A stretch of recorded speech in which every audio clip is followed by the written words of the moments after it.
Hello everyone. आज हम लोग जो चेस गेम देखने वाले हैं वो खेला गया था सेविली टार्टाकोवर और रिचर्ड रेटी के बीच में। रिचर्ड रेटी जो हैं वो खेल रहे थे वाइट और सेविली टार्टाकोवर खेल रहे थे ब्लैक। और जिनको नहीं पता कि ये लोग कौन हैं, तो रिचर्ड रेटी एक top class chess grandmaster थे। तो वो एक हंगेरियन ग्रैंड मास्टर थे। वो बाद में उन्होंने चेक रिपब्लिक के साइड से उन्होंने खेला। और जो टार्टाकोवर हैं, सेविले टार्टाकोवर, वो एक रशियन ग्रैंड मास्टर थे और काफ़ी स्ट्रॉन्ग ग्रैंड मास्टर थे। और वो लोग कितने स्ट्रॉन्ग थे ये बताने के लिए, जो लोग चेस बहुत टाइम से खेल रहे हैं उनको पता होगा कि कारोकान डिफेंस में ब्लैक एक वेरिएशन खेल सकता है, उसका नाम है टार्टाकोवर वेरिएशन। तो आपको पता चल जाएगा कि टार्टाकोवर कितने बड़े प्लेयर थे, कितने स्ट्रांग प्लेयर थे कि उनके नाम से ही एक वेरिएशन आ गया। और जो रिचर्ड रेटी है, तो वाइट की तरफ से जो नाइट F3 ओपनिंग है वो रेटी ओपनिंग कहा जाता है। तो ये लोग इतने ही बड़े ग्रैंड मास्टर थे कि उनके नाम से ओपनिंग और ओपनिंग के वेरिएशंस आने लगे। तो आइए हम लोग स्टार्ट करते हैं ये गेम। तो रिचर्ड रेटी ने E4 खेला और टार्टाकोवर जो कि कारोकान के लिए काफ़ी फेमस थे, तो वो कारोकान के साथ ही गए ब्लैक में। तो कारोकान स्टार्ट होता है C6 से। तो मेन प्लान ये है कि वाइट जब भी अपना पॉन आगे करता है E4 में और सेंटर को कंट्रोल करने की कोशिश करता है, ये सारे स्क्वायर्स जो D5 और F5 स्क्वायर है जिसको कंट्रोल करने के लिए कोशिश करता है, तो इसको तुरंत चैलेंज ना करके ये चैलेंज को प्रिपेयर किया जाता है C6 खेल के। तो नेक्स्ट प्लान ये है कि वो D5 खेलेगा। वो D5 जो मूव है वो डायरेक्टली ये पॉन को चैलेंज करता है। तो ताकि जो प्लान था वाइट का सेंटर को कैप्चर करने के लिए, सेंटर को कंट्रोल करने के लिए, तो वो उनका थोड़ा बहुत नलीफाई हो जाए। तो नेक्स्ट मूव खेला D4। वही सेम प्लान है कि सेंटर को अच्छे से कैप्चर करना, सेंटर को कंट्रोल करो, जो बेसिक ओपनिंग प्रिंसिपल्स हैं। और जो ब्लैक है उन्होंने खेला D5। D5 जो हम लोगों ने डिस्कस किया, ये प्लान है कि ये पॉन को एक्सचेंज करके ये पॉन का जो इन्फ्लुएंस है सेंटर में, इसको कम किया जा सके और बाद में ब्लैक भी एक ओपनिंग में एडवांटेज ले सके। तो नेक्स्ट मूव खेलते हैं नाइट C3। नाइट C3 का प्लान सिंपल है कि एक तो ये नाइट यहाँ पे भी प्रेशराइज कर रहा है और ये पॉन अगर E4 में कैप्चर करता है तो knight can take it back. और फिर यहाँ से नाइट ये स्क्वायर, ये तीनों स्क्वायर को अच्छे से कंट्रोल कर सकता है। गेम आगे ऐसे ही बढ़ता है, D takes E4, knight takes E4 जो कि प्लान था। फिर ब्लैक खेलता है नाइट F6।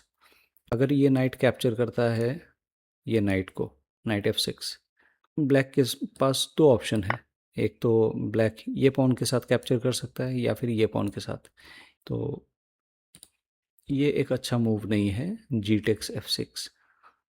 ब्लैक के पास ये ऑप्शन है कि E टेक्स F6। और अगर E टेक्स F6 खेला जाता है तो ब्लैक जो है वो टार्टाकोवर वेरिएशन में आता है। यहाँ पे प्लान एकदम सिंपल है। क्या प्लान है कि यहाँ पे नाइट डेवलप करता है वाइट F3 में, जो डार्क स्क्वायर बिशप है वो D6 में डेवलप करता है ब्लैक। और फिर गेम आगे ऐसे बढ़ता है, सिंपल डेवलपिंग मूव्स, कासलिंग। ये जो लाइट स्क्वायर बिशप है ये यहाँ पे हिट करता है, इसको जितना देर तक हो सके पिन करके रख सकते हैं। अगर इमीडिएटली चैलेंज किया जाता है H3 के साथ तो bishop bishop can retreat to H5। तो प्रेशराइज जितना हो सके, जितना टाइम तक हो सके ब्लैक करेगा और साथ में ब्लैक अपना सिंपल डेवलपिंग मूव्स खेलेगा और ब्लैक एक ठीक ठाक पोजीशन में, एक फाइटिंग पोजीशन में रहता है। तो ये होता है टार्टाकोवर वेरिएशन। और रिचर्ड रेटी को पता है कि टार्टाकोवर एक बहुत ही बड़े प्लेयर हैं और टार्टाकोवर वेरिएशन उनसे अच्छा शायद ही किसी को आता होगा। तो रिचर्ड रेटी क्या करते हैं कि वो कैप्चर नहीं करते हैं, वो क्या करते हैं सिंपल डेवलपिंग मूव खेलते हैं D3, क्वीन टू D3। यहाँ पे रेटी सिंपल बिशप को डेवलप कहीं पे भी करके यहाँ पे यहाँ पे यहाँ पे या फिर यहाँ पे डेवलप करके फिर यहाँ पे क्वीन साइड कासल करने के लिए देख रहे हैं। क्योंकि अगर ब्लैक ने थोड़ा सा भी देर किया डेवलप करने के लिए या फिर कासल करने के लिए, तो फिर ये जो रेटी का अटैक है ये बहुत जल्दी ब्लैक पे भारी पड़ने वाला है। ब्लैक ने यहाँ पे एक क्वेश्चनेबल मूव खेला, वो है E5, जो कि इंजन्स के हिसाब से या फिर मेरे हिसाब से भी ये इतना अच्छा मूव है नहीं। रेटी ने इसको डायरेक्ट कैप्चर किया। ब्लैक खेलता है यहाँ पे क्वीन टू A5 चेक। अब क्वीन A5 चेक खेलने का मतलब ये है कि ब्लैक एक तो यहाँ पे कैप्चर करने के लिए चांसेस नहीं देता है, दूसरा है कि ये कहीं पे भी मूव करे या फिर कैसे भी प्रोटेक्ट करे किंग को, black can capture this pawn back. Reti ने इसको बिशप को D2 खेला और बिशप यहाँ पे डेवलप होके क्वीन को अटैक भी कर रहा है, और जो कासल करने के लिए जितना पीस डेवलप करना चाहिए था वो भी रेटी कंप्लीट कर लेते हैं। ब्लैक टेक्स ऑन E5, और यहाँ पे देखा जाए तो जो नॉर्मल कैलकुलेशन है उसके हिसाब से देखा जाए तो वाइट जो है वो अभी कासल नहीं कर सकता। क्यों? क्योंकि नाइट के ऊपर दो पीसेस हैं जो अटैक कर रहा है और एक ही पीस है डिफेंड। तो नॉर्मल जो भी प्लेयर्स हैं वो लोग शायद से इसको डिफेंड करने के लिए सोचेंगे, बट रिचर्ड रेटी ने सब कुछ कैलकुलेट किया हुआ है। वो क्या खेलते हैं? वो खेलते हैं कासलिंग क्वीन साइड। अब अगेन वही क्वेश्चन है कि इस पे तो एक डिफेंडर है और दो अटैकर है, तो इसको आराम से कैप्चर किया जा सकता है। देखते हैं कि कैप्चर किया जा सकता है कि नहीं। अब एक चीज़ बता दूं कि क्वीन से अगर कैप्चर करते हैं तो फिर ये direct rook to E1 and queen gets trapped. तो क्वीन एक पिन हो जाता है और क्वीन को कहीं पे भी मूव नहीं कर सकते। बट नाइट टेक्स E4, ये भी एक मूव है, बट ये जो कैप्चर करना नाइट से नाइट को, नाइट टेक्स E4 वाला मूव, ये एक ब्लंडर है। मतलब इतना बड़ा ब्लंडर कि ये टाटा कोर को ये पूरा गेम हार के चुकाना पड़ेगा। इससे पहले कि आप जो एक्चुअल मूव है वो ढूंढो, मैं दिखा देता हूँ और क्या क्या खेला जा सकता था। यहाँ पे ये जो कैप्चर है, ये कैप्चर से पहले और क्या खेला जा सकता था? यहाँ पे बिशप को शायद से डेवलप किया जा सकता था ताकि ये कासल कर सकते थे। यहाँ पे ये भी पोजीशन बहुत ही डायनेमिक है और बहुत ही मतलब ऐसा नहीं है कि ब्लैक के लिए बहुत अच्छा पोजीशन हो जाएगा इसके बाद, लेकिन ब्लैक कैन सरवाइव। ऐसा नहीं है कि ब्लैक बहुत जल्दी हार जाएगा या फिर एकदम से लूजिंग है। इसके बाद गेम ऐसे आगे बढ़ सकता है, knight takes knight on F6, और फिर अगर बिशप खेलता है यहाँ पे तो फिर ये गेम एकदम फिर से लूजिंग है ब्लैक के लिए।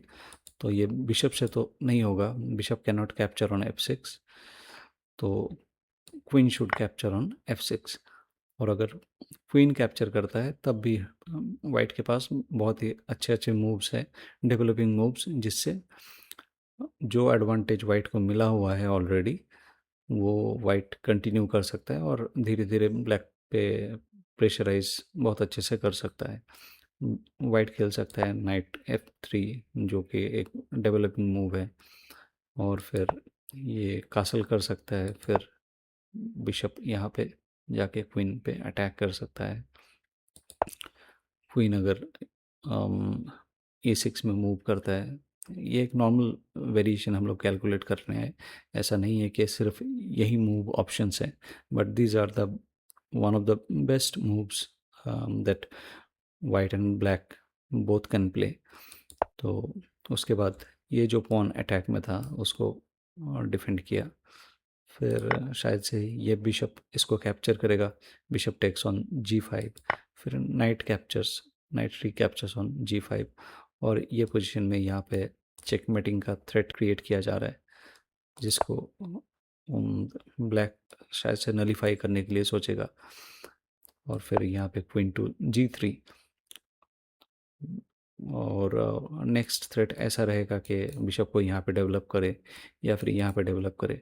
दोनों भी स्क्वायर्स अच्छे हैं, बट जो C4 स्क्वायर है दैट इज़ मोर एक्टिव, क्योंकि वो डायरेक्ट F6 पॉन पे प्रेशर क्रिएट कर रहा है, ये बिशप और नाइट।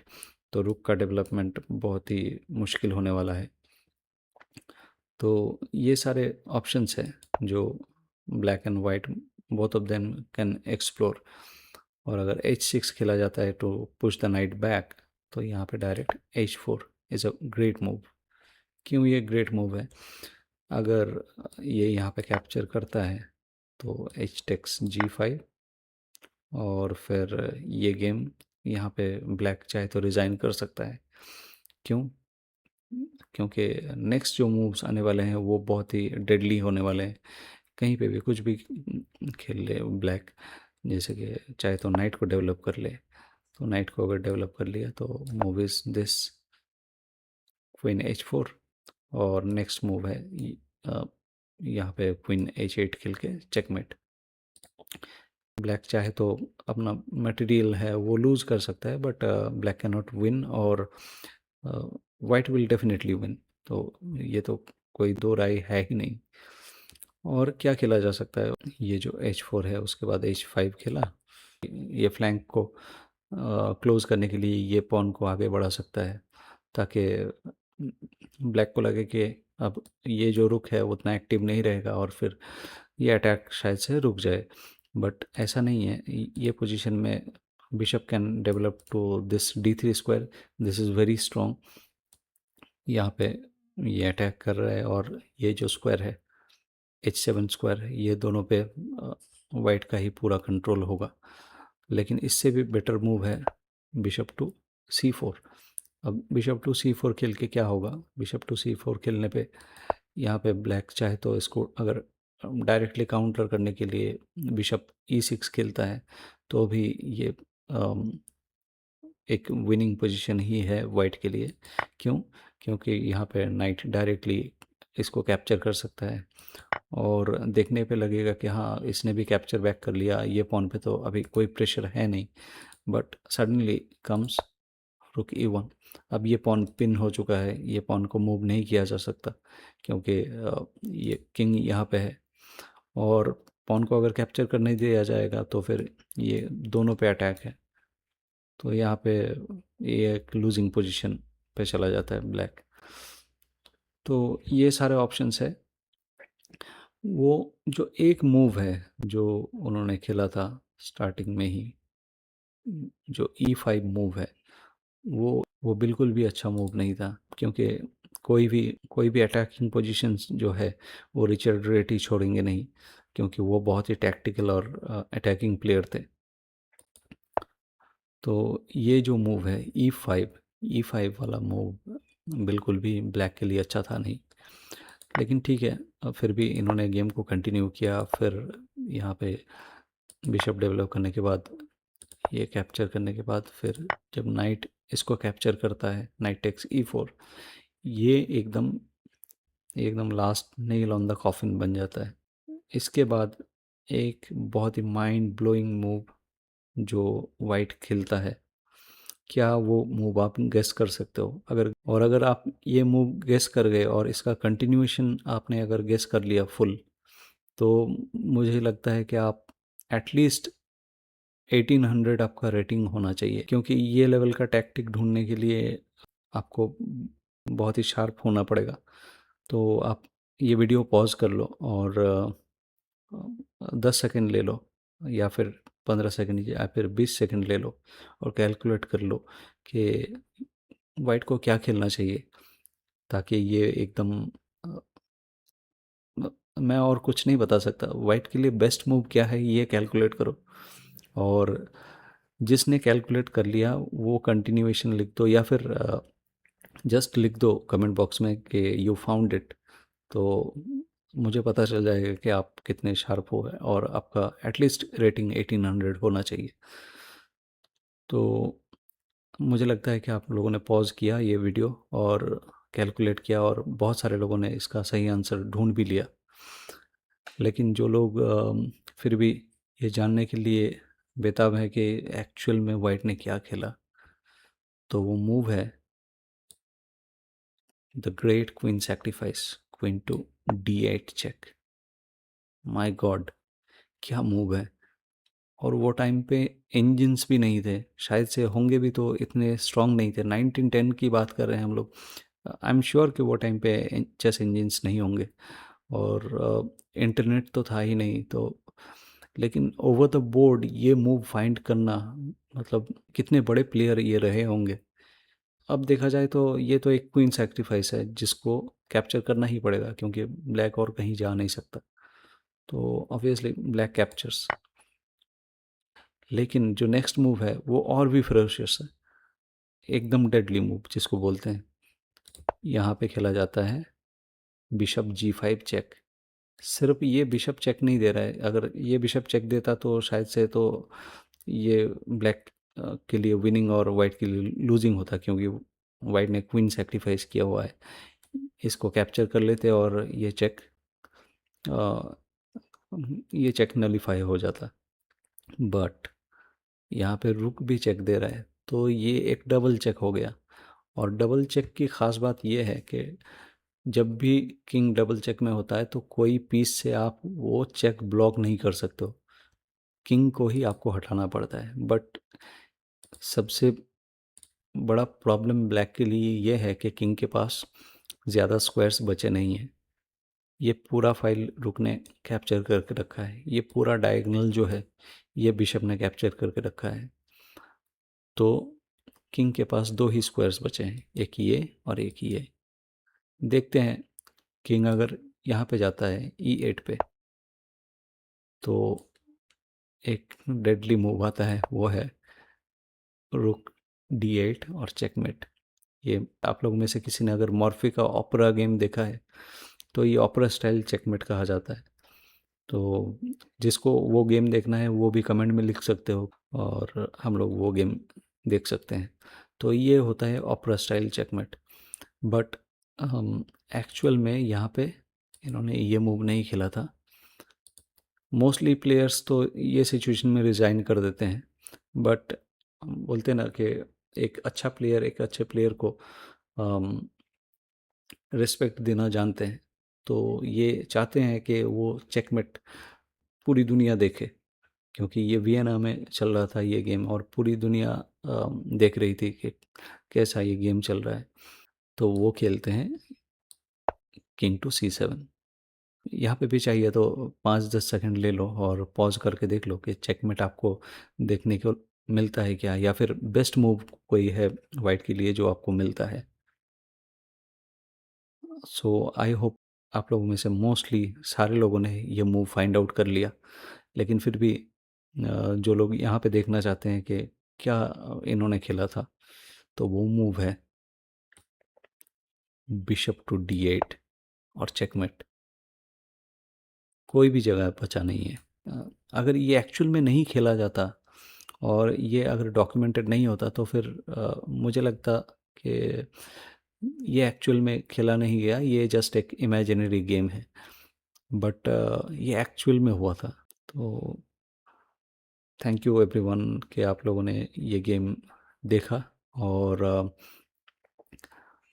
आपका क्या थॉट है ये गेम के बारे में, आप जो भी है आप शेयर करो अपने कमेंट बॉक्स में। तो फिर मिलते हैं नए गेम के साथ। और आपका कोई सजेशन, कोई गेम रिक्वेस्ट अगर रहेगा तो आप भी कमेंट बॉक्स में लिखिए। Thank you, bye.